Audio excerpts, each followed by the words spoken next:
नमस्कार दोस्तों, स्वागत है श्रापित रात में, जहां हर कहानी में छुपा है एक ऐसा रहस्य जो आपको नींद में भी चैन नहीं लेने देगा। यहाँ हर आवाज़ के पीछे छिपा है एक डर और हर सच्चाई के नीचे एक श्राप। तो तैयार हो जाइए एक नई डरावनी कहानी के लिए, जिसका नाम है पातालपुर का कुआं। अब शुरू करते हैं। बरसों पुराना गांव, नाम था पातालपुर। कहते हैं ये जगह कभी साधुओं का ठिकाना थी। अब बस टूटी दीवारें, कच्चे घर और बारिश में बहती मिट्टी बची थी। गांव छोटा था, लेकिन इसके चारों ओर फैला जंगल उसे रहस्य से ढक देता था। दिन में सब कुछ सामान्य, लोग खेतों में, औरतें कुएं पर, बच्चे मिट्टी में खेलते। मगर जैसे ही सूरज डूबता, हवा बदल जाती। गलियों में जैसे कोई दिखता नहीं पर चलता जरूर था। पातालपुर के उत्तर में था एक पुराना कुआं। गांव के लोग उसे काला कुआं कहते थे। बाकी कुएं खुले थे, लेकिन ये कुआं लोहे की जाली से ढका था। किसी ने उस पर काले कपड़े की गांठ बांध रखी थी और नींबू मिर्च लटकाई थी। बुजुर्ग कहते थे, इस कुएं के पास कोई आवाज मत लगाना, क्योंकि यहाँ आवाजें लौट कर नहीं आती। रघु नाम का लड़का गांव का सबसे निडर इंसान था। 20 साल का मगर दिल बच्चा, हर चीज को चुनौती मानता था। एक शाम जब बारिश लगातार तीसरे दिन हो रही थी, रघु अपने 3 दोस्तों मनीष, चंदन और विकास के साथ चौपाल में बैठा था। ऊब चुके थे। अचानक रघु बोला, चलो ना, काले कुएं के पास चलते हैं, देखते हैं भूत सच में होता है या नहीं। बाकी तीनों हंस दिए। पागल है क्या? मनीष बोला, अरे डरपोकों, इतनी बारिश में भूत भी भीग रहा होगा, चलो कुछ तो मजा आएगा। रात के करीब 10:30 बजे वे चारों टॉर्च लेकर निकले। कच्चे रास्ते पर कीचड़ थी, हवा में अजीब सी गंध, जैसे कोई जानवर सड़ रहा हो। पेड़ों की शाखें झूलकर रास्ता रोक रही थी। कुएं तक पहुंचते पहुंचते तीनों के पैर कांपने लगे। रघु हंस रहा था, कहानी है बस, डर क्यों रहे हो? कुएं के पास पहुंचकर उन्होंने देखा, दीवारों पर काई जमी हुई थी, जाली जंग लगी हुई थी, नीचे काला पानी। रघु ने टॉर्च नीचे डाली, रोशनी पानी में डूबी, फिर गायब। उसने कहा, देखा, कुछ नहीं है। चंदन बोला, चल अब वापस चल, इतनी दूर आए हैं, कुछ तो करेंगे। रघु ने पत्थर उठाया और कुएं में फेंक दिया। पानी में छींटे तक नहीं उठे, आवाज नहीं आई। विकास बोला। रघु ने टॉर्च फिर नीचे की, तभी कुछ हिला। 2 लाल बिंदु चमके, 2 आंखें। नीचे से किसी ने देखा था। वो झटके से पीछे हटा। किसी ने देखा मुझे, उसने कहा। तीनों भागने लगे। हवा चल पड़ी, नींबू मिर्च गिर गई, लोहे की जाली अपने आप हिलने लगी और तभी किसी के हंसने की आवाज आई। सब डर कर भागे। रघु आखिरी था। उसने पलटकर एक बार फिर कुएं में देखा। वहां सिर्फ अंधेरा था, लेकिन अंधेरे में कुछ हिल रहा था। सुबह जब गांव में लोग निकले तो तीनों दोस्त घर लौट आए थे, पर रघु नहीं। उसकी माँ चौखट पर बैठी थी और बाकी तीनों कांप रहे थे। वो कुएं में गया था। मनीष ने कहा। गांव वाले इकट्ठे हुए, कुएं पर पहुंचे। जाली टूटी हुई थी, पानी ऊपर तक आया हुआ था और उस पर मिट्टी तैर रही थी। हवा में सड़ी हुई गंध थी। किसी ने कहा, कुएं का श्राप जाग गया। 3 दिन बीत गए, रघु का कोई पता नहीं चला। फिर चौथे दिन सुबह वो लौट आया, नंगे पैर, कपड़े गीले, आंखें लाल। लोग दौड़े, कहा था तू? वो कुछ नहीं बोला, बस मुस्कुराया। माँ ने गले लगाया, बोली, बेटा तू जिंदा है। उसने सिर उठाकर पूछा, कौन माँ? लोगों ने उसे अजीब नजरों से देखा। रघु अब पहले जैसा नहीं था। रात में उसके घर से फुसफुसाहटें आने लगी। वो अंधेरे में बात करता, कभी हंसता, कभी चुप हो जाता। उसकी माँ डरने लगी।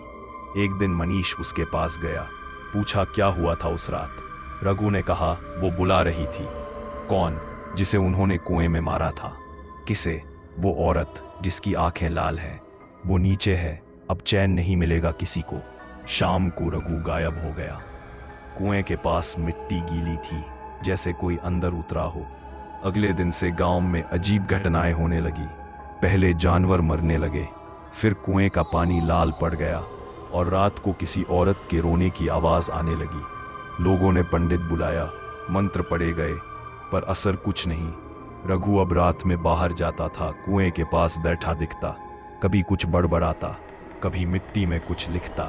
एक दिन मनीष ने देखा कि रघु अपने घर की दीवार पर मिट्टी से कुछ लिख रहा था। मुझे नीचे बुलाया गया है, उसने चिल्लाकर पूछा। नीचे कौन? रघु मुड़ा, उसकी आंखें अब इंसान की नहीं थी। उस दिन के बाद से सब डरने लगे।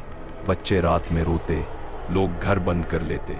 और फिर एक रात मनीष ने रघु का पीछा किया। रात गहरी थी, चांद बादलों में छिपा था। रघु कुएं तक पहुंचा और झुककर बोला, आ गया हूं। फिर वो धीरे धीरे अंदर उतरने लगा, बिना रस्सी, बिना किसी आवाज के। मनीष दौड़ा, पर जब तक पहुंचा रघु गायब था। सिर्फ पानी पर हल्की लहरें थी। सुबह कुएं के पास अजीब निशान मिले, पैर जैसे किसी जानवर के, लेकिन इंसान के आकार में। गांव में अब कोई कुएं की तरफ नहीं जाता। लेकिन एक रात रघु की मां ने दरवाजे पर दस्तक सुनी। धीरे से खोला, रघु बाहर खड़ा था, चेहरा सूजा हुआ, आंखें खून जैसी लाल। वो बोला, मां, नीचे सब इंतजार कर रहे हैं। वो बेहोश होकर गिर गई। सुबह लोगों ने देखा, रघु फिर गायब था और कुएं के पास मिट्टी में लिखा था, अब अगला कौन? सुबह सुबह के वक्त जब सूरज बादलों के पीछे से झांका तो गांव में एक अजीब सी खामोशी थी। पक्षी भी जैसे चुप थे। किसी के घर से धुएं की पतली लकीरें उठ रही थीं, लेकिन हवा में घुटन थी। हर कोई उस कुएं की तरफ देखने से बच रहा था जहां मिट्टी में वो शब्द लिखे थे, अब अगला कौन? लोगों ने पंचायत बुलाई। पंडित, मुखिया और कुछ बुजुर्ग इकट्ठे हुए। चर्चा शुरू हुई। ये सब रघु की करतूत है, मुखिया बोला। नहीं, अब वो इंसान नहीं रहा। एक बुजुर्ग ने धीरे से कहा, तो क्या करे? कुएं को भर दो, मिट्टी डाल दो, पंडित ने कहा। लेकिन तभी किसी ने कहा, अगर वहां कुछ जिंदा है तो मिट्टी डालने से वो और गुस्से में आ जाएगा। सबकी नजरें झुक गईं। आखिरकार तय हुआ कि कुएं के चारों ओर गोबर, राख और गंगा जल छिड़का जाएगा। पंडित ने कुछ मंत्र बोले और सबने घरों के दरवाजों पर नींबू मिर्च टांगी। पर डर का असर अब मन में उतर चुका था। रात हुई, हवा में अजीब सी ठंड थी। मनीष नींद में था, लेकिन कुछ आवाज ने उसे जगा दिया।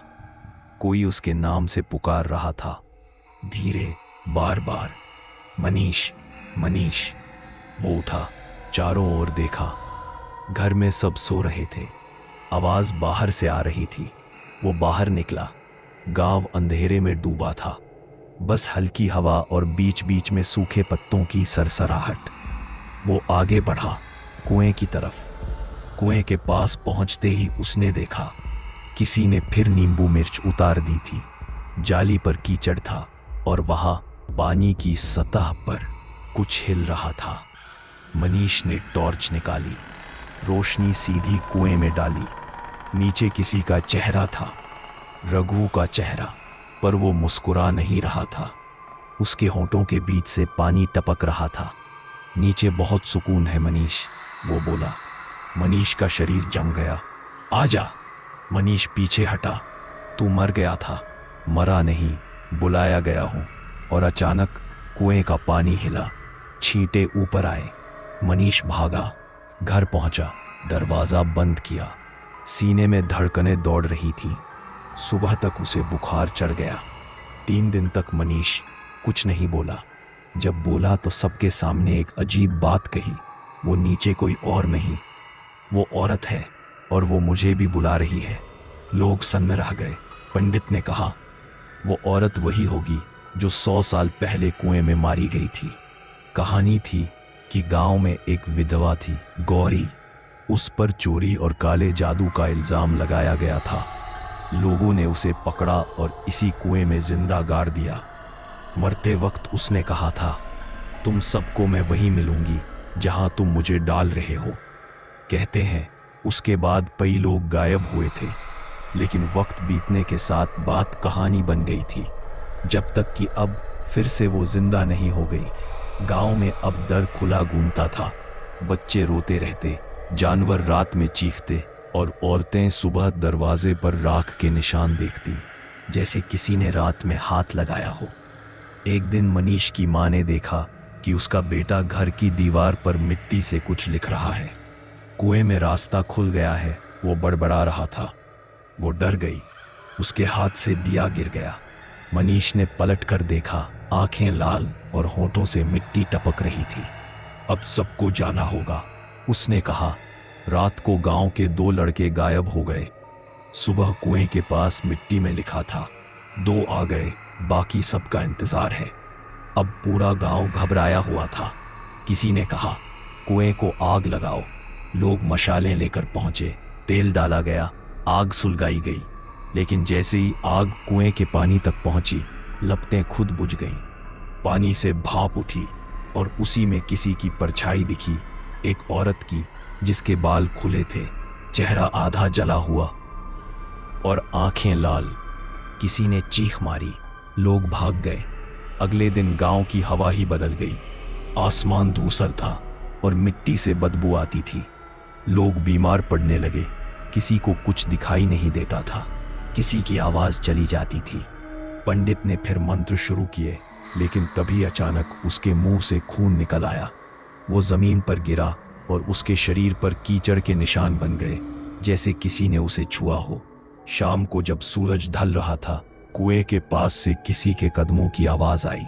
मनीष वहां खड़ा था, पर अकेला नहीं।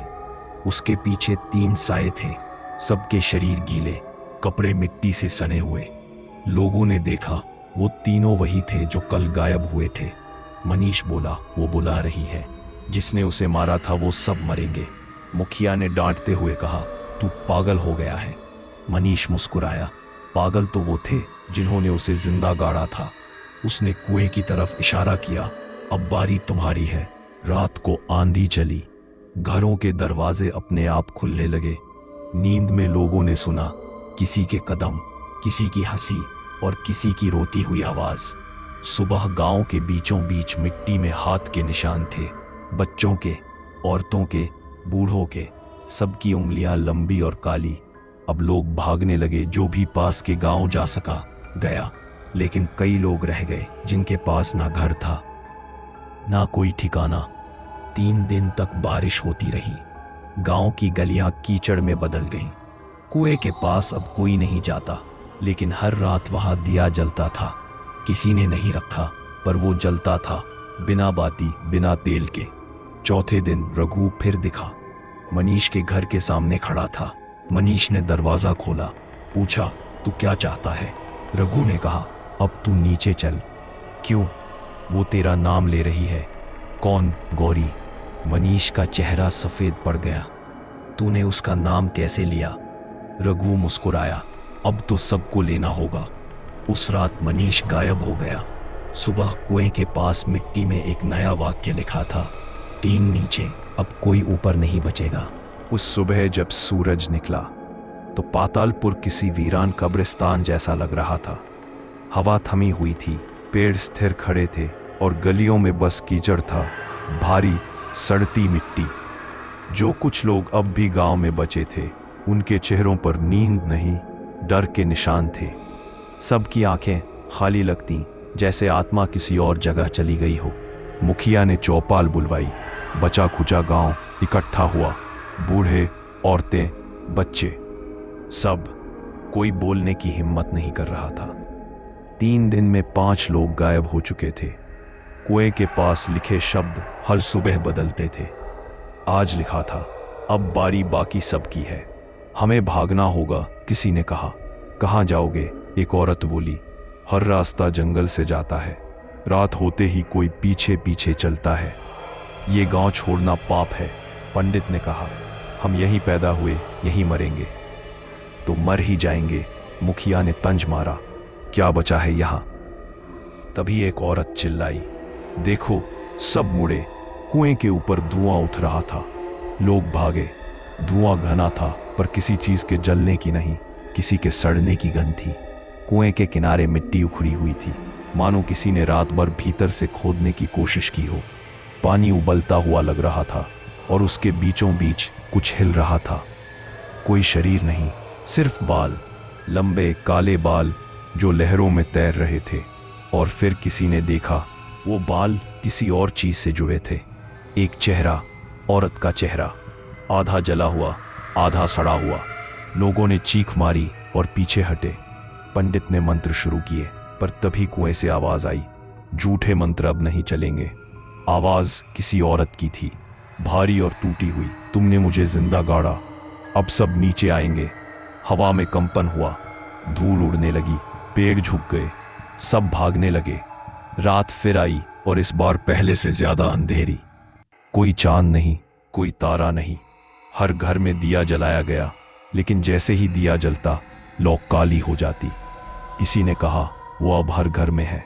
गांव के बीचों बीच की झोपड़ी में एक बूढ़ी औरत थी, बिस्नी बाई। सब कहते थे वो इस गांव की सबसे पुरानी गवाह है।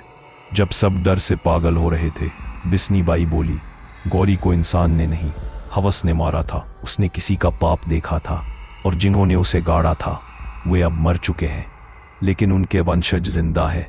मुखिया ने पूछा, तो अब क्या करें? बिस्नी बाई बोली, कुएं को मत छेड़ो, बस किसी को वहां जाने मत दो। किसी ने हंसकर कहा, अब तो वो खुद लोगों को बुला रही है। रात ढली, बिस्नी बाई अपने घर में अकेली थी। दरवाजे पर दस्तक हुई। कौन? कोई जवाब नहीं। दूसरी बार दस्तक हुई। उसने कांपते हाथों से दरवाजा खोला। बाहर रघु खड़ा था। तू? रघु ने मुस्कुराया। बिस्नी बाई वो बुला रही है।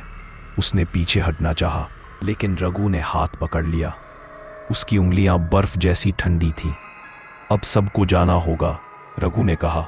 मैं नहीं जाऊंगी, अब तू चुनी जा चुकी है। सुबह लोग बिस्नी बाई को ढूंढते रहे, लेकिन वो गायब थी। कुएं के पास मिट्टी में लिखा था, एक और नीचे। अब गांव में सिर्फ 8 लोग बचे थे। मुखिया ने तय किया कि वो सब मिलकर कुएं को हमेशा के लिए भर देंगे। सुबह सब फावड़े लेकर पहुंचे। कुएं के चारों ओर मिट्टी डाली जाने लगी, लेकिन जैसे जैसे मिट्टी ऊपर जाती, नीचे से कुछ धक्का देता, मानो कुएं के भीतर से कोई उसे वापस फेंक रहा हो। विकास ने गुस्से में कहा, अब बहुत हुआ। वो कुएं के किनारे जाकर बोला, निकल अगर हिम्मत है तो।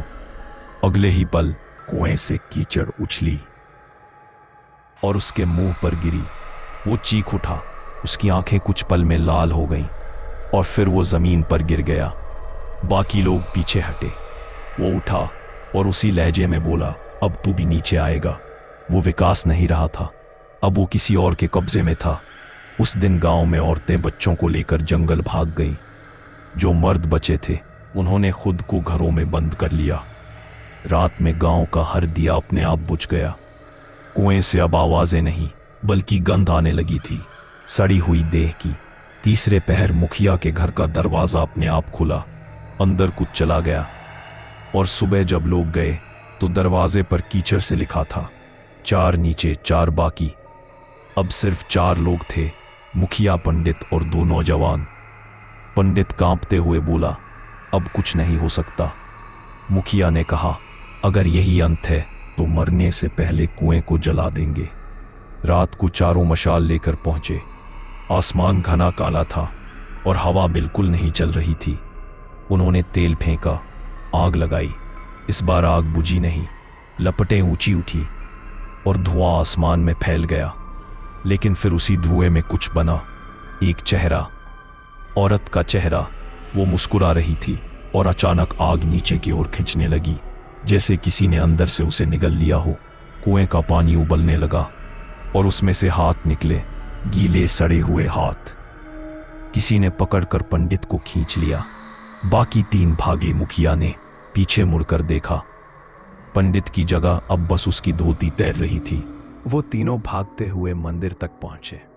दरवाजा बंद किया। मुखिया बोला, अब वो यहां नहीं आ सकती। तभी दीवार हिली। कहीं से आवाज आई, तुमने मुझे इसी मंदिर के पास गाड़ा था। दीवार से कीचड़ टपकने लगा।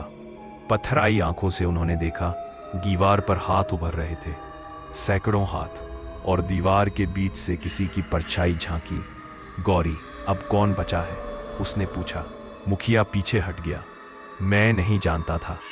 तू वही खून है जिसने मुझे गाड़ा था। मैंने कुछ नहीं किया, तेरे दादा ने किया था। उसकी आवाज फुसफुसाहट में बदल गई। मगर उसकी आंखें जल रही थीं। पाप खून से मिटता नहीं, उसे धोने के लिए खून ही चाहिए। उसने हाथ बढ़ाया, मुखिया जमीन पर गिर पड़ा। बाकी दो नौजवान भागे। बाहर तूफान उठ चुका था, बिजली चमक रही थी। गांव की गलियां अब कीचड़ नहीं, खून से लथपथ थीं। हर दरवाजा खुला था, हर घर खाली। सुबह जब सूरज उगा तो गांव पूरी तरह शांत था। कुएं के पास अब कोई जाली नहीं, कोई मिट्टी नहीं, बस नीचे से आती एक ठंडी गंध थी और कुएं की दीवार पर लिखा था, सब नीचे आ गए। सूरज उगा, मगर रोशनी इस गांव पर अजनबी लग रही थी, जैसे समय यहां रुक चुका हो। हवा में भारीपन था, जैसे किसी ने इस मिट्टी में रोकर अपना दर्द भरा हो। पातालपुर अब खाली नहीं था, वह भरा हुआ था उन आंखों से जो कभी इंसानों की थी पर अब किसी और की लगती थी। मगर एक अजीब बात हुई, गांव में हर कोई गायब नहीं हुआ था। दो लोग बचे थे। पहला था हरिनारायण, एक बूढ़ा जो कई साल पहले गांव छोड़कर शहर रहने चला गया था। वह अपने पोते को लेकर पातालपुर लौटा था 2 दिन पहले। उसे खबर भी नहीं थी कि गांव पर क्या बीत चुकी है। उसे लगा था शायद त्योहार है और लोग मंदिर में होंगे। लेकिन जैसे ही वह चौपाल के पास पहुंचा, उसे सांस रोक देने वाली सड़न लगी। उसने देखा, मिट्टी गीली थी, मगर यह बारिश की मिट्टी नहीं थी। इसमें से लाल पानी रिस रहा था। पोता डरकर उसकी धोती पकड़कर बोला, बाबा, यहां कोई नहीं है, सब कहाँ गए? हरिनारायण ने जवाब देने की कोशिश की, मगर गला सूख गया। उसकी आंखें इधर उधर घूमी। खाली घर, टूटे दरवाजे, सूखी लटकती खिड़कियां और थोड़ा आगे कुएं की ओर। उस जगह धुआं उठ रहा था, जैसे किसी ने अभी अभी वहां दिया जलाया हो। दूसरा इंसान था नीलेश, जो शहर से आया एक सर्वे अधिकारी था। उसे सरकार ने भेजा था। जंगल विभाग का मामला था। शायद किसान जमीन छुड़ाने को गुस्से में गांव छोड़ गए हो, ऐसी रिपोर्ट आई थी। लेकिन जैसे ही उसने गांव में कदम रखा, उसके हाथ में पकड़ा फाइल बैग भारी लगने लगा। उसने चिल्लाकर आवाज लगाई, कोई है? कोई जवाब नहीं। उसने मंदिर की ओर देखा। दरवाजे पर कीचड़ था, अंदर टूटे दिए पड़े थे। फिर उसने कुएं की तरफ देखा और वहीं उसकी नजर उन दो पर पड़ी, हरिनारायण और उसका पोता। नीलेश ने बात शुरू की, नमस्ते काका, यहाँ सब कहाँ है? हरिनारायण ने उसे लंबे समय बाद किसी इंसान की तरह देखा और बोला, तू कौन है? सरकारी आदमी हूं। गांव में हो क्या रहा है? बूढ़े ने ठंडी सांस ली। बहुत गलती हुई है यार, बहुत पुराना हिसाब था, पूरा हो गया। नीलेश ने हंसने की कोशिश की, कौन सा हिसाब? ये कानून का मामला है या कोई झगड़ा? हरिनारायण बोला, कानून? कब्रों का कानून नहीं होता, पाप का होता है। यहाँ पाप बहुत पुराना था। उसका पोता उसके सीने से चिपक गया। बाबा, हमें यहाँ से चलना है। लेकिन चलना उतना आसान नहीं था। गांव से बाहर जाने वाले कच्चे रास्ते पर कुछ दिखाई दिया, मानो जमीन पर धूल नहीं, बल्कि किसी ने गीली मिट्टी खींचकर घसीटी हो। कुछ पैर के निशान थे। सभी निशान गांव के अंदर आ रहे थे, बाहर की तरफ कोई नहीं। नीलेश ने देखा, जैसे कोई अनगिनत लोग रात भर चलते रहे हों। लेकिन वे लोग कहाँ हैं? गांव अचानक जीवित लगने लगा, मगर इंसानों से नहीं, यादों से। हर घर में कुछ बचा था, अध जला चूल्हा, टोकरी, टूटे बर्तन, बिस्तर पर बिखरे कपड़े, जैसे लोग उठकर अचानक चले गए हों। लेकिन वे चले नहीं थे, गायब हो गए थे। हरिनारायण ने धड़कते स्वर में कहा, मुझे पता था ये होगा। लोग पाप छिपा सकते हैं, जमीन नहीं। मिट्टी सब याद रखती है। उसने नीलेश को कुएं की तरफ ले जाने का इशारा किया। चल बेटा, अगर आया है तो सच देख के ही जाएगा। नीलेश ने धीमे कदम रखे। कुआं सामने था, पानी गहरा और स्थिर, लेकिन उस पर काई नहीं थी। साफ पानी था, मगर साफ मतलब शांत नहीं। पानी में अजीब चमक थी, जैसे अंदर कुछ हिल रहा हो। अचानक बूढ़े का पोता रोने लगा, बाबा, पानी में कोई है। नीलेश ने नीचे झांका। उसके नीचे गहराई में कुछ हिलता दिखा, जैसे कोई परछाई। धीरे धीरे आकाश साफ हुआ। इंसानी चेहरा नहीं, कई चेहरे, कुछ बच्चे, कुछ बूढ़े, और बीच में वही स्त्री का चेहरा, गौरी। हरिनारायण झटके से पीछे हट गया। मत देख, ये नजर बांध लेती है। नीलेश पीछे हट गया। उसके पैर कांप रहे थे। ये क्या है? बूढ़ा धीमी आवाज में बोला। ये गांव के लोग हैं। ये मरते नहीं, ये चीखते हैं और पुकारते हैं। नीलेश चिल्लाया, ये मानसिक बीमारी है। कोई गैस लीक हुई होगी या पानी दूषित। हरिनारायण मुस्कुराया, दर्द भरी मुस्कान। शहर वाले हमेशा सोचते हैं कि मिट्टी सिर्फ गंदी होती है। कभी ये मत सोचना कि मिट्टी में दिमाग नहीं होता। यहां सब याद रहता है। तभी कुएं से पानी का फव्वारा उठा, जैसे कुछ अंदर से ऊपर उभरा हो। बूढ़े और बच्चे पीछे हटे। नीलेश के पैरों में पानी के बूंद गिरे। वह चीख पड़ा। पानी बर्फ जैसा ठंडा था। पानी शांत हुआ। नीचे फिर चेहरे उभरे और अचानक आवाज आई, जैसे कोई फुसफुसा रहा हो। अब बारी तुम्हारी है। नीलेश ने डरकर पीछे देखा, पर कोई नहीं। फिर वही आवाज, इस बार साफ। हरिनारायण, तू लौट आया। बूढ़ा कांप गया। बुलावा सबको आता है। नीलेश उसके कंधे पकड़कर बोला, यह हेलुसिनेशन है। तुम सब ट्रॉमा में हो। तभी जमीन हल्की सी हिली, जैसे कोई नीचे से धक्का दे रहा हो। कुएं के किनारे मिट्टी धंसने लगी। बाहर से आवाजें आने लगी, फुसफुसाहटें, रोने की आवाजें, औरतों की हंसी। हवा अचानक ठंडी हो गई। नीलेश के हाथ कांपने लगे। बाबा चलो। बच्चा रोया। बूढ़े के चेहरे पर पछतावा था। मैं भागा था, पर कोई भाग नहीं सकता। कुएं के आसपास की मिट्टी फटने लगी। धागों जैसे बाल बाहर निकलने लगे, सूखे, लंबे, गीले, उलझे हुए। और एक हाथ, फिर दूसरा हाथ, पतले लेकिन मजबूत, किसी अदृश्य शरीर से जुड़े हुए। धीरे धीरे एक चेहरा बाहर आया, गौरी। उसकी आंखों में आग नहीं थी। अब वहां खालीपन था, जैसे वो दर्द भी पार कर चुकी हो। उसके आधे चेहरे पर जली हुई त्वचा टपक रही थी और बाकी हिस्से पर मिट्टी चिपकी थी। उसकी आंखें सीधे बूढ़े पर टिक गईं। तू भागा क्यों था हरिनारायण? उसकी आवाज धरती से निकली गूंज जैसी थी। तू भी उन्हीं में था जिन्होंने मुझे गाड़ा था। खून से रिश्ता था तुम्हारा उनसे। अब हिसाब पूरा होगा। बूढ़ा घुटनों पर गिर पड़ा। मैं बच्चा था, मुझे पता नहीं था। तेरे खून को पता था, गौरी ने कहा, और पाप खून में चलता है। नीलेश पीछे हट रहा था, पर जमीन उसके पैरों के नीचे चिपचिपी हो गई, जैसे मिट्टी उसे पकड़ रही हो। ये असंभव है, ये। गौरी ने उसकी तरफ देखा। जो मिट्टी को नहीं मानता, वो मिट्टी में सबसे पहले जाता है। नीलेश का पैर जमीन के अंदर धंसने लगा।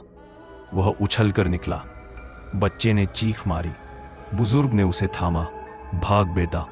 तीनों भागे। गांव की गली लंबी लग रही थी, जैसे फैल रही हो अनंत। पीछे से कदमों की आवाज नहीं, पानी के टपकने की आवाज, जैसे भीगे पांव मिट्टी पर रखे जा रहे हों। हरिनारायण गिर पड़ा। बच्चा रो रहा था। नीलेश ने उसे उठाया। चल, भागना पड़ेगा। तभी हवा में आवाज आई, भारी, धीमी, ठंडी। भाग कहाँ जाओगे? ये गांव अब तुम्हारा शरीर है। और गांव सच में जिंदा लगने लगा। घर हिलने लगे। दीवारों पर हाथ उभर आए। दरवाजे खुद खुलने लगे।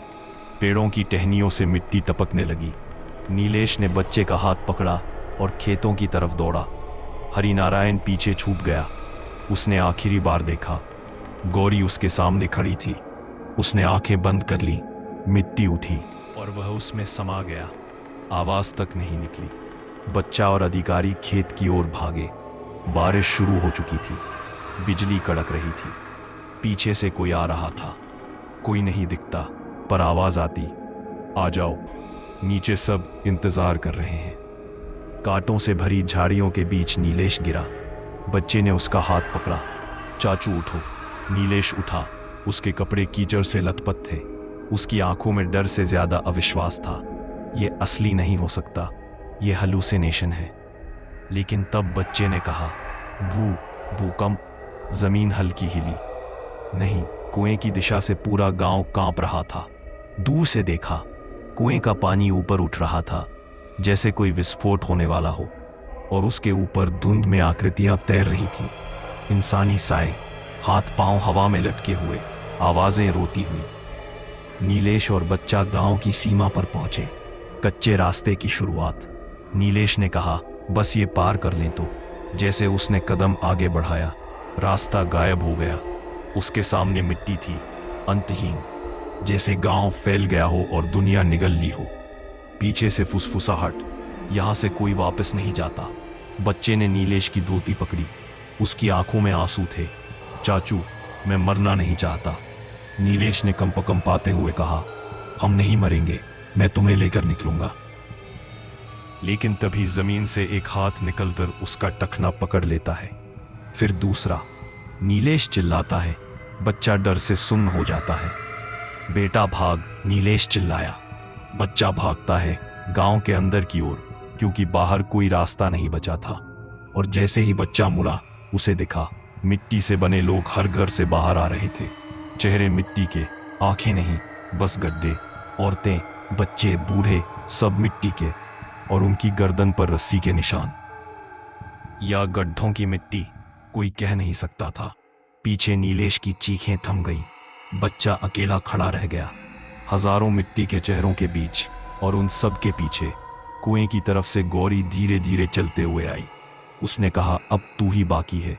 बच्चा रोता हुआ बोला, मैंने कुछ नहीं किया। गौरी पास आई, उसका हाथ बच्चे के सिर पर रखा। पाप कभी एक से नहीं जुड़ता, वंश से जुड़ता है। तू पातालपुर का है, तू मिट्टी में लौटेगा। और जैसे ही उसने सिर छुआ, बच्चा बेहोश होकर गिर पड़ा। और गांव पर फिर खामोशी छा गई।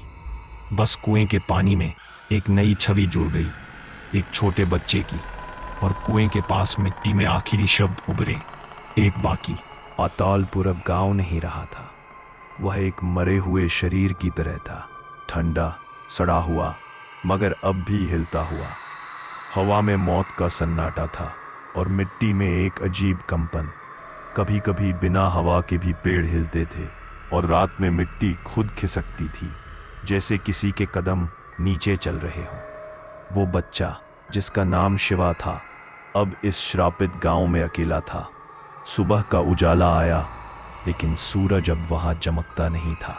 आकाश पर धूसर बादल ऐसे लटके थे, मानो किसी ने ऊपर से राख फेंकी हो। शिवा मंदिर की सीढ़ियों के पास जागा। उसके कपड़े कीचड़ से सने हुए थे। उसे याद नहीं था कि वो यहाँ कैसे पहुंचा। उसका शरीर ठंडा था, होंठ सूखे हुए। धीरे धीरे उसे सब याद आने लगा। नीलेश की चीखें, मिट्टी के चेहरे, और वो औरत जिसकी आंखों में आग नहीं, बदला था। ताड़ने के आ गया।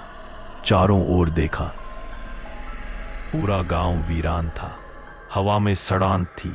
कुएं की दिशा से हल्की धुंध उठ रही थी। शिवा ने खुद से कहा, मुझे यहां से निकलना होगा। वो दौड़ने लगा गांव की सीमा की ओर, लेकिन हर गली जैसे उसी कुएं की तरफ मुड़ती थी। जहां से भी जाता, रास्ता फिर उसी दिशा में ले आता।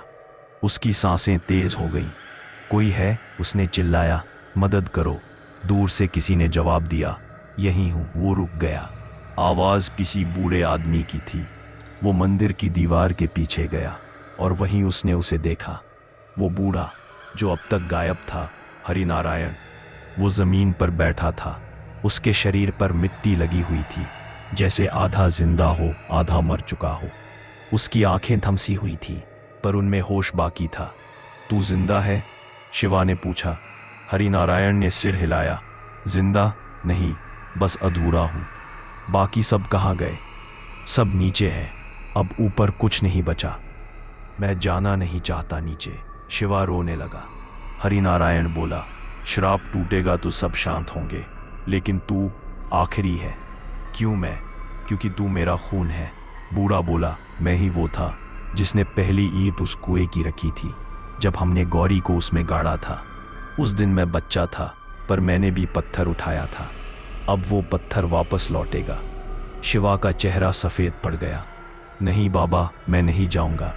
हरिनारायण ने कांपते हुए हाथ बढ़ाया। अगर तू नहीं गया तो वो आएगी। कौन? जवाब की जरूरत नहीं थी। पीछे से वही आवाज आई, भारी, धीमी और दर्द से भरी। मैं आ चुकी हूं। शिवा ने पलटकर देखा। धुंध में गौरी खड़ी थी। उसका चेहरा अब पूरी तरह मिट्टी से ढका हुआ था। बाल गीले थे और आंखें गहराई में थमसी हुई। उसकी उपस्थिति से हवा भारी हो गई। तेरा खून पवित्र है, इसलिए उसे चाहिए था तू जाएगा तो श्राप खत्म होगा, नहीं गया तो सब लौट आएंगे मिट्टी बनकर। उसने कहा। हरिनारायण ने सिर झुका लिया। मैं तैयार हूं, अगर मेरी जान से उसका गुस्सा शांत हो सकता है तो ले ले। गौरी ने उसकी तरफ देखा। तेरे समय का हिसाब तो हो चुका हरिनारायण, अब नया खून चाहिए, वही जो भविष्य है। शिवा पीछे हट गया। नहीं, वो भागा मंदिर से बाहर, गलियों से होकर, लेकिन अब हर रास्ते पर मिट्टी से लोग खड़े थे। मिट्टी के चेहरे, जिनकी आंखों में कोई गड्ढा नहीं, बस गहराई। उन्होंने हाथ उठाए। नीचे आ। सब नीचे जा रहे हैं, अब तू अकेला है। शिवा चिल्लाया। कान बंद किए, पर आवाज अंदर घुसती रही। वो दौड़ता गया जब तक कि फिर कुएं के पास नहीं पहुंचा। अब वो कुआं पहले जैसा नहीं था। उसकी दीवारें सांस ले रही थी। हाँ, दीवारें। हर ईंट में कोई चेहरा था, कोई हिलता मुंह जो रो रहा था। ये क्या है? शिवा ने कांपते हुए कहा। गौरी उसके पीछे आ गई। यही तेरे गांव की सच्चाई है। मिट्टी का हर कण किसी की आत्मा है। कोई नहीं बचा जो ऊपर का हकदार हो। अब तू नीचे आएगा और सब पूरा होगा। शिवा ने सिर हिलाया। नहीं, मैं ऊपर का हूं। मुस्कुराई। ऊपर और नीचे में फर्क मिट्टी तय करती है, इंसान नहीं। उसने हाथ बढ़ाया। शिवा ने आंखें बंद की और एक पत्थर उठाकर कुएं में फेंक दिया। पानी हिला, लेकिन कोई छींटा नहीं उठा। फिर उसने दूसरा पत्थर फेंका, तीसरा। हर पत्थर पर आवाज आती, नीचे आ।